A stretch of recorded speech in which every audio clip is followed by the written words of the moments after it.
Nasa loob pa rin ng Senado si Senador Ronald Bato de la Rosa kung saan maigpit ang seguridad kasunod ng naging tensyon doon kahapon. Live mula sa Pasay, may unang balita si EJ Gomez. EJ. Igan, good morning. Dito nga sa Senado nagpalipas ng gabi si Senador Bato de la Rosa matapos siyang isailalim sa protective custody ng Senado kasunod ng tangka ng NBI kahapon na iserve ang arrest warrant na inisyu ng International Criminal Court o ICC. Pilipinas nang nakataya dito, soberenya ng Pilipinas ang nakataya dito kinabukasan ng ating bansa.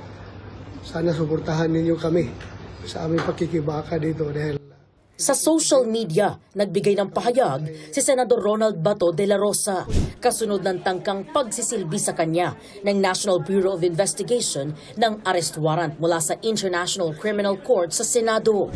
Ayon kay bagong Senate President Alan Peter Cayetano, walang mangyayaring pag-aresto sa senador hanggat hindi ito dumaraan o ipinag-uutos ng Korte ng Pilipinas. Isinailalim sa protective custody ng Senado si de la Rosa. haharapin ko yan kung idaan lang nila sa proseso.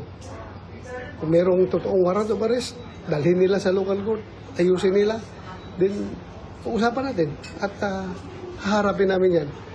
Hindi yung dalhan ka ng papel na hindi klaro. Nagbigay rin ng mensahe si de la Rosa sa kanyang mga taga-suporta. Sa inyong lahat dyan na nakikinig at sumusuporta sa akin, maraming salamat at nandiyan kayo para sumuporta sa akin. Mahigpit ang seguridad sa loob ng Senado. Sa panayam ng media kay Senator Amy Marcos, ibinahagi niya ang kondisyon ni de la Rosa. Pagod na eh. He's so tired na kawawa naman. Susunod naman si Senator Bato, NBI, sila ba yung inatasan? Hindi ko maintindihan ang papel ng NBI. Higit sa lahat, bakit pinapagayway ni Senator Trillanes? Siya na ba yung sheriff ng ICC?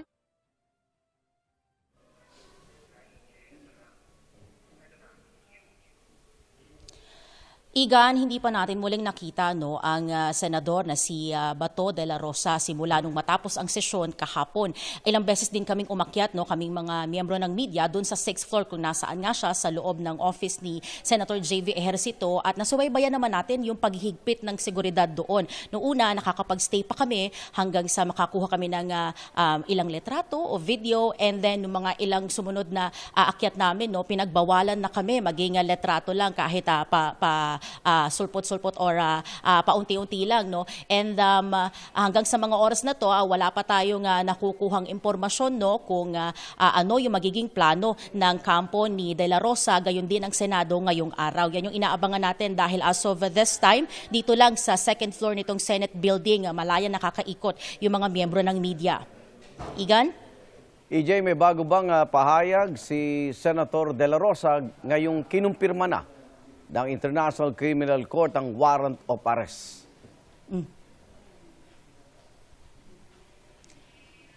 Igan, sa tanong na yan, wala pa. Actually, na closely coordinated din tayo doon sa kanyang public relations officer. Wala pang nakukuhang sagot ang media mula doon sa kanya.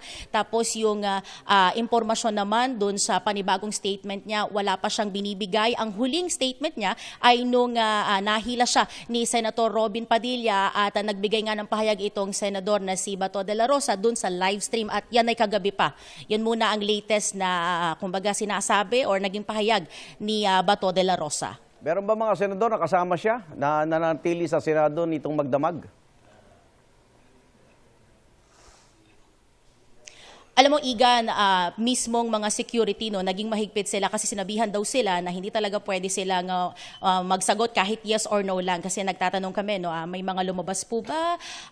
Nung mga pang-apat na akyat namin doon, kahit yun, hindi nila masagot na dahil pinaghigpitan na rin sila nung kanilang mga higher ranking officers. So regarding doon sa kung sino yung kasama niya, kung sino yung mga lumabas, or kung meron mang pumasok, walang nakuhang impormasyon dyan tayong media. EJ, Senador Trillanes, nakita mo ba nandyan kung nag-stay din magdamag? pagpasok natin dito sa Senate building, after natin mag-cover doon sa rally, wala tayong naramdaman, wala tayong nakuha din na impormasyon kung nandito pa si Senator Trillanes or kung nagstay siya katulad ni Senator Bato de la Rosa magdamag dito sa Senate building, or kung hindi naman siya nagstay, information kung nandirito na ulit siya ngayong panibago ang araw, umaga na, wala pang information about Trillanes. Maraming salamat, EJ Gomez.